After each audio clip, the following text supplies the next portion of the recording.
Bonjour à tous et bienvenue dans ce partenariat France 24 YouTube. Nous sommes à Avignon à l'occasion du Forum d'Avignon qui réunit 400 personnalités du monde de la culture, de l'économie, mais aussi des technologies. Mon invitée est Catherine Morin-Desailly. Elle est sénatrice de Seine-Maritime, également conseillère régionale de Haute-Normandie. Bonjour et merci beaucoup d'être avec nous. Alors le numérique, c'est un sujet que vous connaissez bien. Pour vous, la culture à l'ère du numérique, qu'est-ce que ça signifie ? C'est un enjeu majeur. C'est un enjeu majeur. Pourquoi? Parce qu'on vit une mutation profonde qui fait qu'à la fois nous sommes dans le monde des écrans et que tout potentiellement peut être vu à travers le numérique. Aussi bien on pourra visiter demain Versailles grâce à l'outil numérique, on pourra consulter des archives qui sont normalement stockées à l'autre bout de la France depuis votre propre domicile, de même qu'on peut regarder un film, on peut lire la presse. Bref, tous les usages aujourd'hui sont des usages numériques et tous les contenus culturels potentiellement peuvent être accessibles par le numérique. Et la France est-elle présente dans ce virage? Alors la France est présente, mais peut-être encore insuffisamment, je m'explique.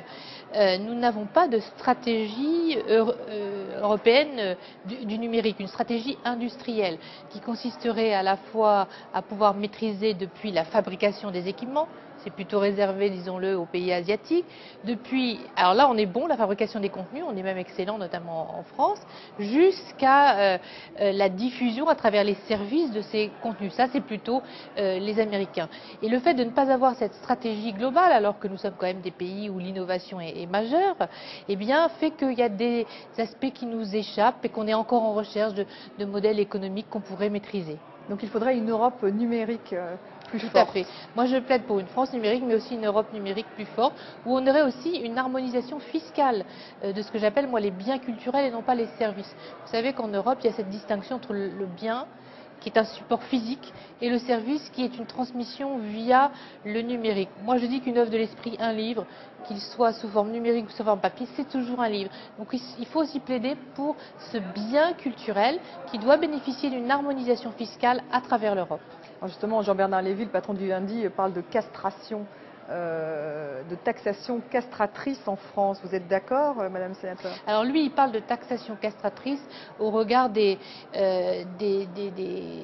ce que l'on demande comme participation de plus en plus fréquemment, notamment aux fournisseurs d'accès à Internet, puisqu'ils bénéficient aujourd'hui des nouveaux contenus via les tuyaux. Eh bien, ils font partie de ce qu'on appelle les entrants dans la chaîne de valeur et de constitution des coûts. Ils doivent investir dans le haut débit. Voilà, alors c'est pas facile pour eux. Moi, je plaide pour un équilibre, parce qu'à la fois, il faut qu'ils investissent dans ce qu'on appelle la fibre optique, le très haut débit, pour que les territoires soient tous jusqu'au point les plus reculés équipés, et en même temps, on les fait intervenir dans le financement des contenus. Alors, il faut un meilleur partage. Voilà, il faut un meilleur partage, c'est-à-dire qu'eux-mêmes doivent bien sûr cofinancer, mais pas tout seul, il y a les moteurs de recherche.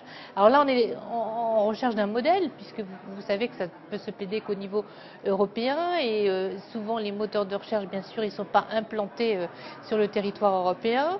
C'est une question de territorialisation des choses, mais il y a aussi les équipementiers. On voit les liseuses, par exemple, ce qu'on appelle les tablettes de lecture. Pourquoi pas aussi une participation? Après tout, ces outils se vendent. Tous les maillons de la chaîne, Pourquoi? En fait, voilà, tous les maillons de la chaîne. Et là, il faut mettre numérique. les gens autour de la table. Plutôt que d'avoir des démarches sectorielles et qui se font au coup par coup, je pense qu'il faut mettre tout le monde autour de la table et discuter ensemble. Si on veut avoir des contenus de qualité, si on veut que ces contenus soient accessibles au plus grand nombre aussi, eh bien, il faut bien partager.